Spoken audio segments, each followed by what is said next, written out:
Hello everybody, so in this video I'm going to show you how to make a box plot on Excel. So we're going to begin by opening up our Chapter 2 Excel example spreadsheet. And we're going to click on the tab that says example 2.4 5-number summary / box plot. Now, example 2.4 in the textbook is pages 52 through 53, and it's giving us the sample of travel times for 15 North Carolina workers. In the last video, I showed you how to find the 5-number summary. Now to create a box plot, we're going to highlight all the data, including the title. We're going to go to Insert, and you're going to see icons of various graphs. I'm going to click on the one that looks like a histogram, and we're going to go to Box and Whisker. Now, before we create the box plot, I want to make note about the histogram feature that's built into Excel. When we create histograms in Excel, we're not going to be using this feature because it's not very well programmed. It generally does not give you the proper number of classes to display a histogram, and it's not as easy to edit. When we make histograms in class, you're always going to make a pivot table, and then you're going to highlight the data and then insert a bar graph, okay? So histograms, we're not going to be using this feature right here to create a histogram. We're going to do it the way I showed you in the previous tutorials. At any rate, let's go back and continue with the box plot. Make sure the data is highlighted, including the title. And then we're going to click on Box and Whisker, and it's going to insert the box plot. Now, after this, I'm going to go to Quick Layout, and you must select Layout 5. And there's a reason why I want to do that. When I select Layout 5, it inputs the chart title here. So telling me North Carolina commute times in minutes. You're also going to notice at the bottom, there's a number 1 there. If I click on that, I'm just going to delete it. It's just, I don't know why it puts it there. It's just sort of extra. So get rid of that number 1. You can also make the font bigger by clicking on this, going to Home, and it's going to say 18, but that's not really the font size of the graph. It's probably by default a size 9. So I'm just going to change the font size to 12.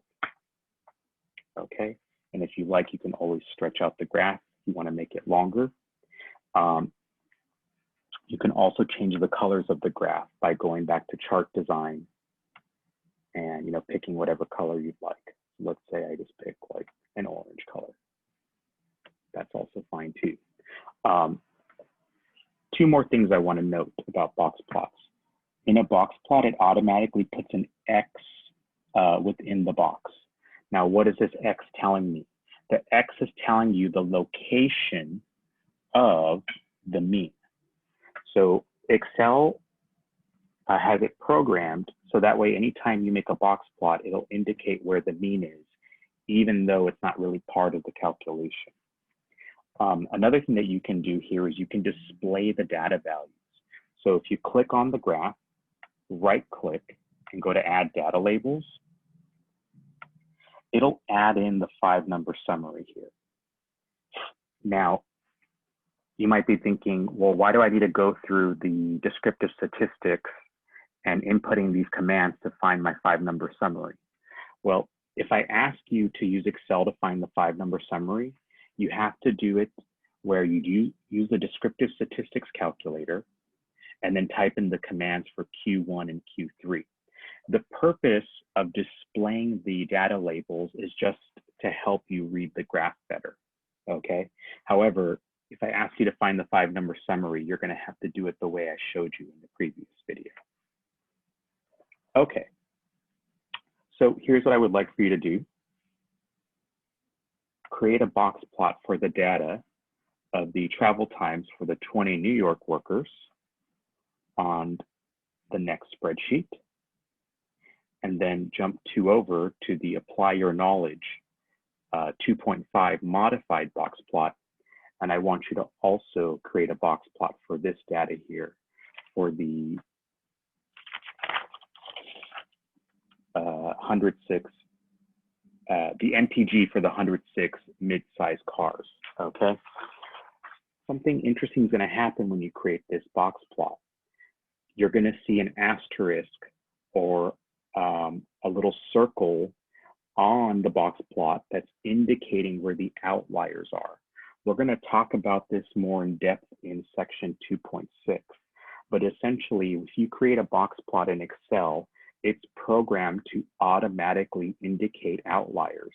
And that's why, like on the previous example, when I showed you how to add the data values, that becomes very useful because if Excel's indicating outliers, adding the data values allows you to easily spot which numbers are considered outliers. And we'll talk more about this in depth when we go over modified box plots in class.